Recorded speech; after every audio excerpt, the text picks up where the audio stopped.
In the height of the latest scandal in the year 2004, 2005, I can't remember what it was, concerning the archbishop up north that was hiding these pedophile priests and everything. Interestingly enough, there was a Jesuit priest on the O'Reilly factor that was being interviewed by O'Reilly. And while Bill was questioning this Jesuit priest, the Jesuit priest said something that just literally just took me and made me jump out of my bed and just scream. I couldn't believe what I was hearing this Jesuit priest say. This Jesuit priest said that there was about 25% of the Catholic priesthood in America that was homosexual. He literally said that on that show. And what he came back to say with shocked me even worse. He says, yeah, Bill, he says, there are some holy homosexuals in the priesthood. That blew my mind. I mean, it literally blew my mind. A holy homosexual. And I thought to myself, how in the world can this representation of a Christian organization called the Catholic Church say something like this? But he did. I mean, quickly, I was able to go to the Bible.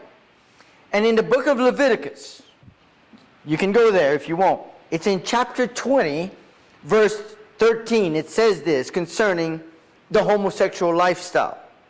Now keep in mind, sin is sin, and all sin ends in death. Homosexuality is just another sin. So I'm not picking on just the homosexuals, because an adulterer or a thief or whatever, if you're a sinner and death is on you. But you cannot have a holy sinner. You might as well get that down. It just don't happen. But this priest was saying that you can have a holy sinner or a holy homosexual. But look what the Bible says. It's in Leviticus chapter 20. It's in the first part of the Bible, which is where the law is being presented to Moses. This is what Moses was told. Leviticus 20:13. If there is a man who lies with a male, as those who lie with a woman, both of them have committed a detestable act. They shall surely be put to death. Their blood guiltiness is upon them. Now, that's what God says concerning homosexuality. How can this so-called Jesuit priest say that they are holy when God says they're not? That's what I ask you.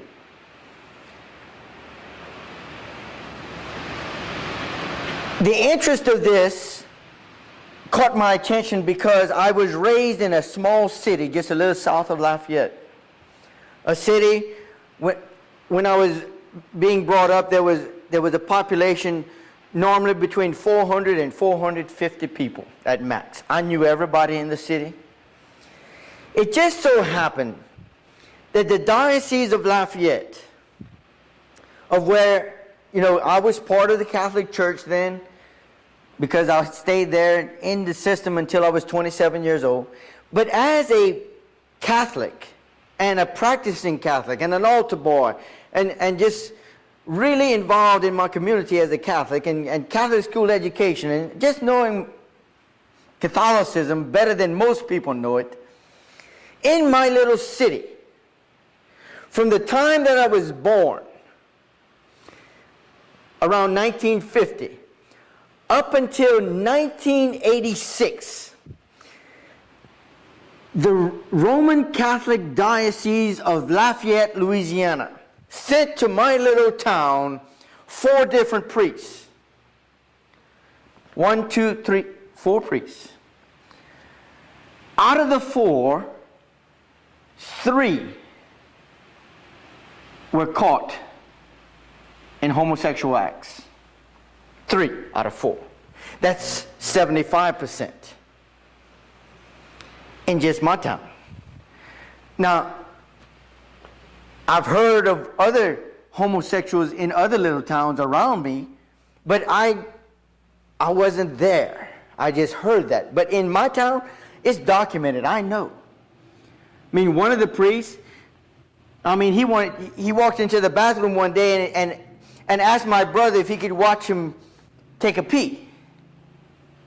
You know, this is something that I have witnessed. Another one, the last one of the 3 of the 4, he tried to pick me up. He had a CB in his car, and he tried to pick me up over the CB radio, and his CB handle was Glory Hole. Tried to pick me up. Looking straight at me, he knew who I was, but he never recognized me. Tried to pick me up. That's just in my little town.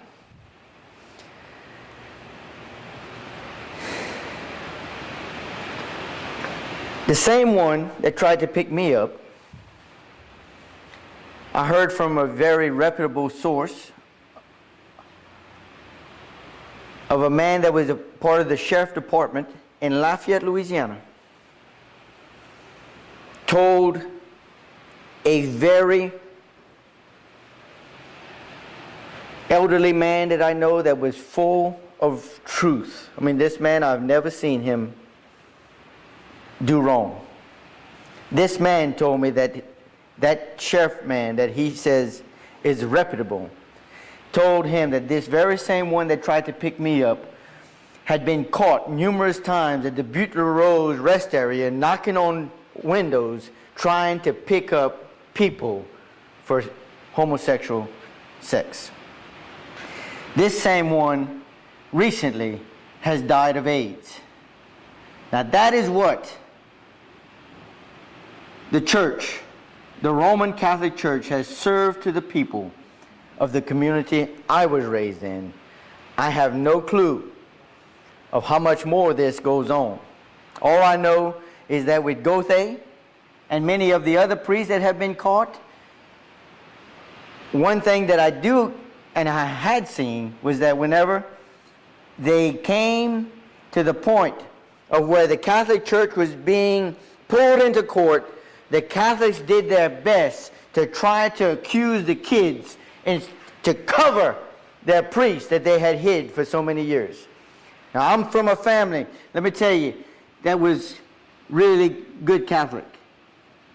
My grandparents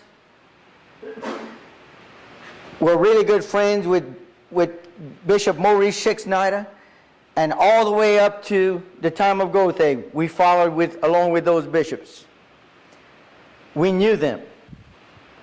Now, one thing I can say is that maybe they didn't know that some of these priests were as bad as they were. But I can tell you, there is a problem in the Catholic system, and it has not been resolved, and it's going to get worse because sin begets sin, and the only way to overcome that is to kill sin by being born again, and you cannot be born again as long as you claim that homosexuality is a holy priest. There's no way that you can have a holy homosexual priest. It just won't happen. Now, you can have a priest that's been delivered and no longer practicing. Maybe you can have one like that. But you definitely cannot have a holy homosexual. That is an oxymoron. It cannot happen in the eyes of God.